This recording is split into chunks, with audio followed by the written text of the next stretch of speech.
charte de l'impérialisme.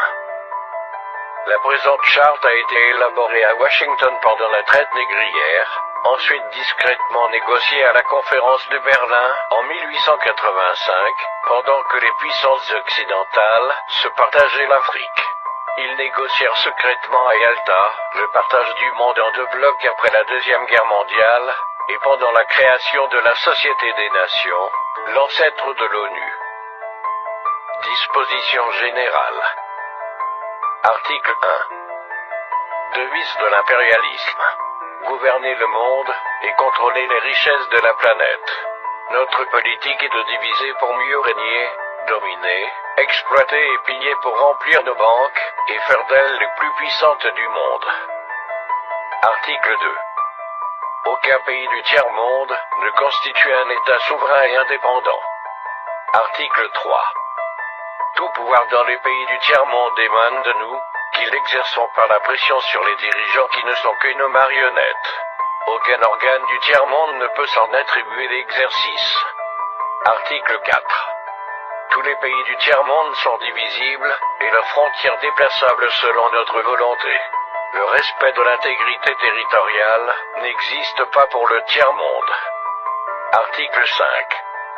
Tous les dictateurs doivent mettre leur fortune dans nos banques pour la sécurité de nos intérêts.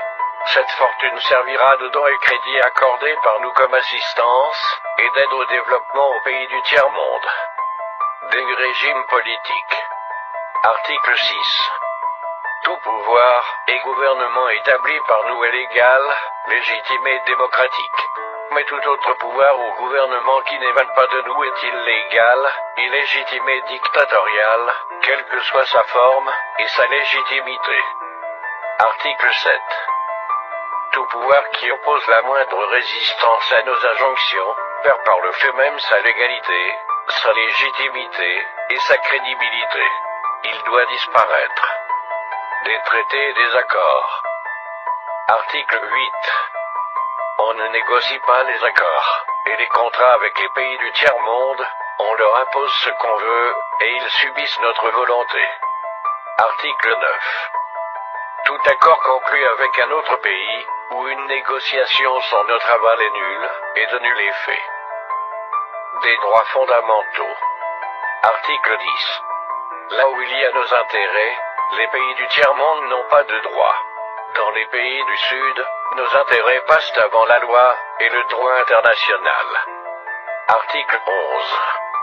La liberté d'expression, la liberté d'association et les droits de l'homme n'ont de sens que dans le pays où les dirigeants s'opposent à notre volonté. Article 12. Les peuples du tiers-monde n'ont pas d'opinion, ni de droit, ils subissent notre loi et notre droit. Article 13. Les pays du tiers-monde n'ont ni culture ni civilisation, sans se référer à la civilisation occidentale. Article 14. On ne parle pas de génocide, de massacre ni de crimes de guerre ou de crimes contre l'humanité dans les pays où nos intérêts sont garantis, même si le nombre des victimes est très important. Des finances publiques. Article 15. Dans les pays du tiers-monde, nul n'a le droit de mettre dans leur banque un montant d'argent au-dessus du plafond que nous avons fixé.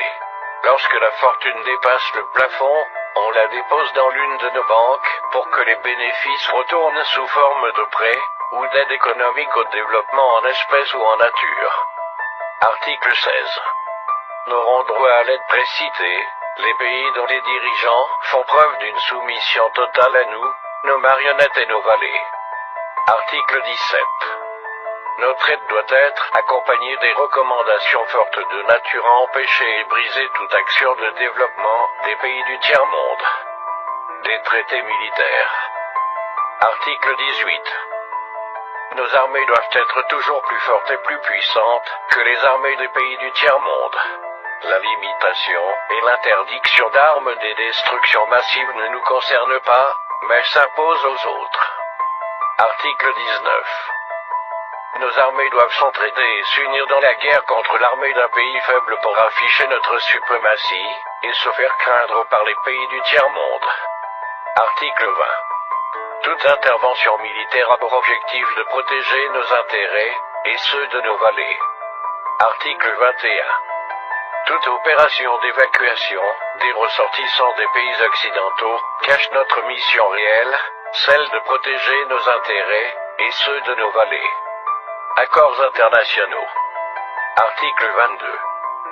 L'ONU est notre instrument, nous devons l'utiliser contre nos ennemis, et les pays du tiers-monde pour protéger nos intérêts. Article 23. Notre objectif est de déstabiliser et détruire les régimes qui nous sont hostiles et installer nos marionnettes sous la protection de nos militaires sous la couverture des mandats des forces de l'ONU. Article 24. Les résolutions de l'ONU sont des textes qui nous donnent le droit et les moyens de frapper, de tuer et de détruire les pays dont les dirigeants et les peuples refusent de se soumettre à nos injonctions sous la couverture des résolutions du Conseil de sécurité de l'ONU. Article 25. Notre devoir est de maintenir l'Afrique et d'autres pays du monde dans le sous-développement, la misère, la division, les guerres, le chaos pour bien les dominer, les exploiter et les piller à travers les missions des Nations Unies. Article 26. Notre règle d'or est la liquidation physique des leaders et dirigeants nationalistes du tiers-monde. Article 27. Les lois, les résolutions, les cours et tribunaux des Nations Unies sont nos instruments de pression contre les dirigeants et les leaders des pays qui défendent les intérêts de leur peuple. Article 28. Les dirigeants des puissances occidentales ne peuvent être poursuivis, arrêtés ni incarcérés par les cours et tribunaux de l'ONU, même s'ils commettent des crimes de guerre, de génocide ou des crimes contre l'humanité.